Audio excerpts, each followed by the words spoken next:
Beating by Deja. Chapter 4. Lee Scoresby had been beaten on two distinct occasions during all the years of his life. Not beaten as in losing a card game or even coming off worse in a fight, because that happened too numerous to count, and at that point whether or not someone is beaten often comes down to mindset. There are some who find wins even in their losses, just as there are some who see a loss even when they win. Lee Scoresby had a winning mindset. Being beaten is something else entirely. It's having all the fight taken away and just taking the pain.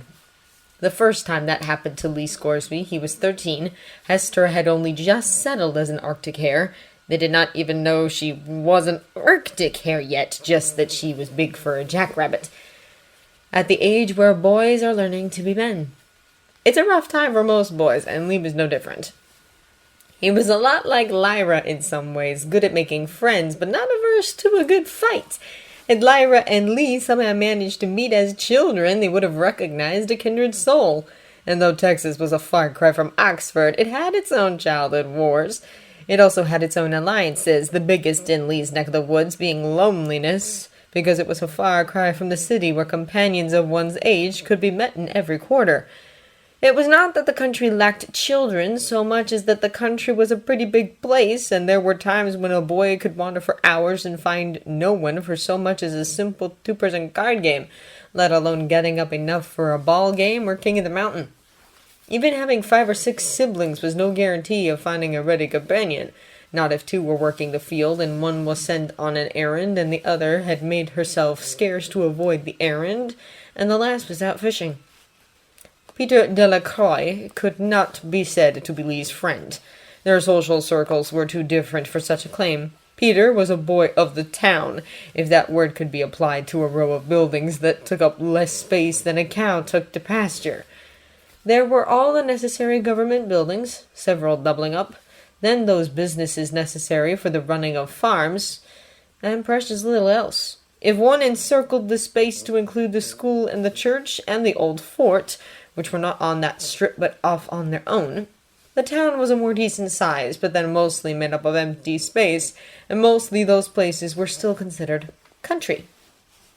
Lee was from the country through and through, and a small acre at that. Then there was the fact that Lee was of Danish ancestry, with maybe some Navajo in there sometime back when it was still thought shameful and hidden, so no one could know for sure.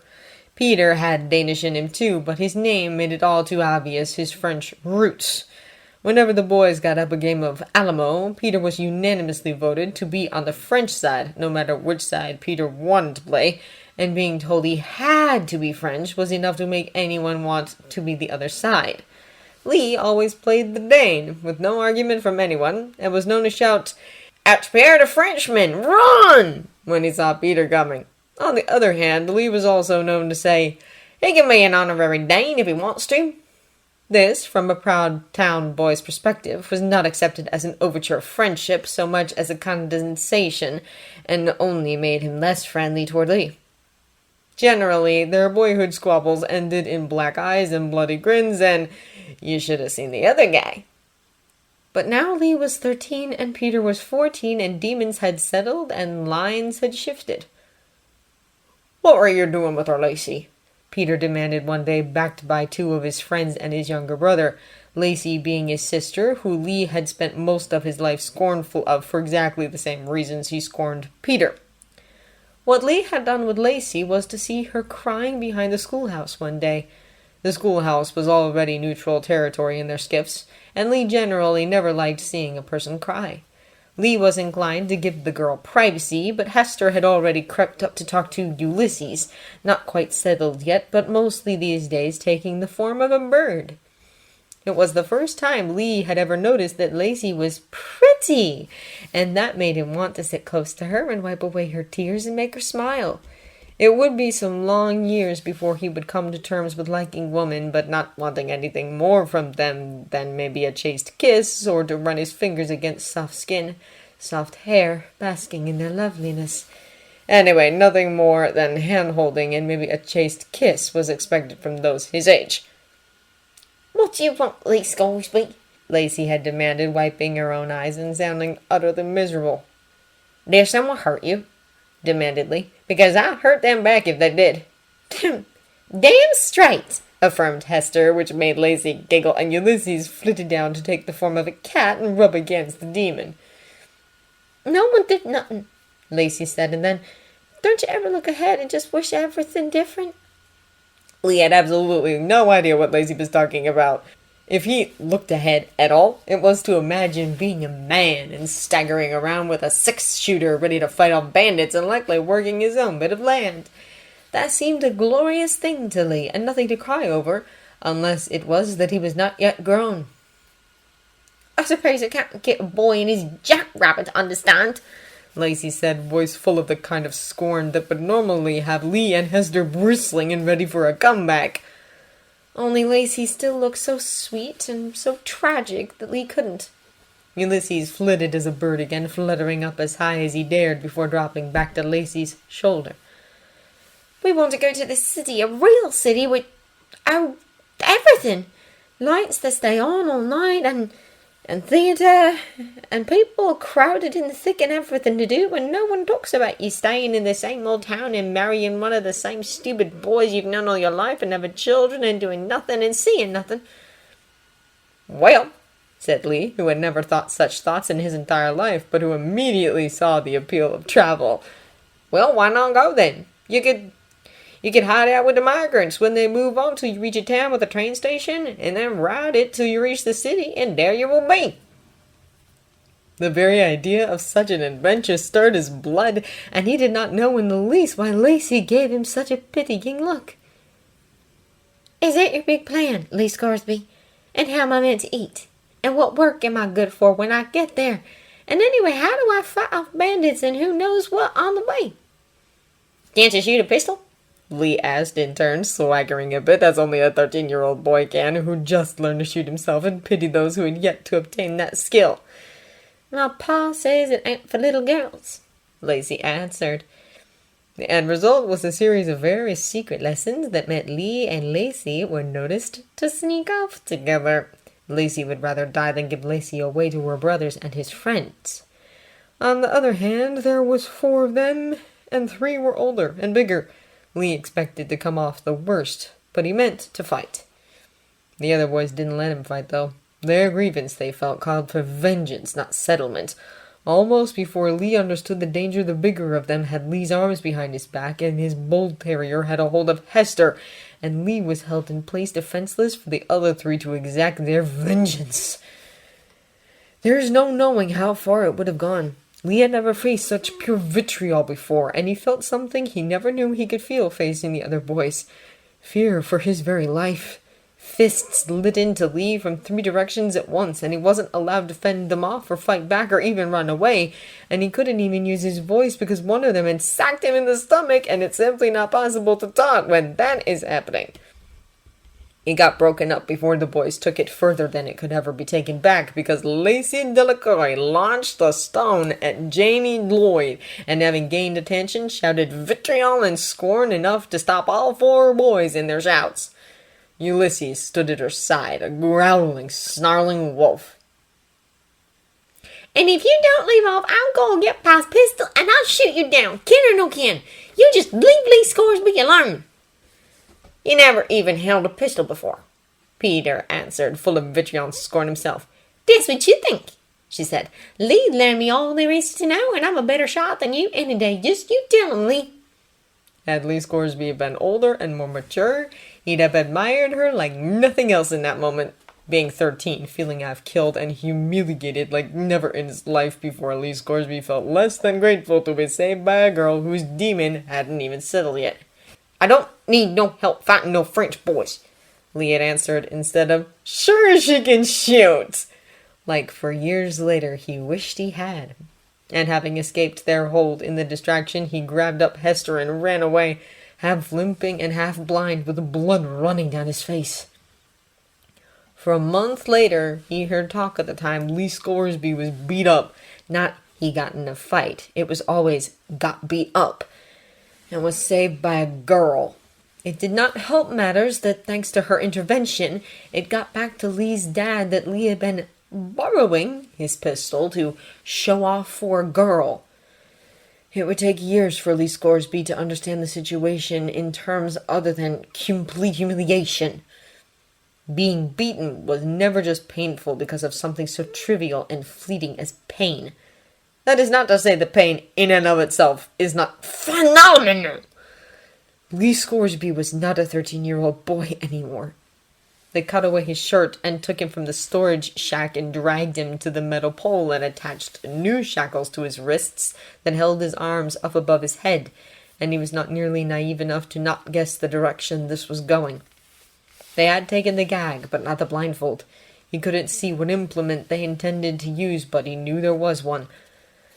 A whip, maybe, or a cane. Hester could have told him, but Hester was not saying anything, and Lee did not ask. "How many?" said a voice, one of the men who had been acting as Lee's guard. "Until his friends come for him," answered the captain, and then, "or until he's dead." That was all the warning that Lee got before the first strike against his back. He knew it was coming, because what else could they be talking about in the current situation, but it still came as a shock, and he cried out in spite of himself. He still didn't know what was hitting him, just that it hit hot and hard and most certainly left its mark.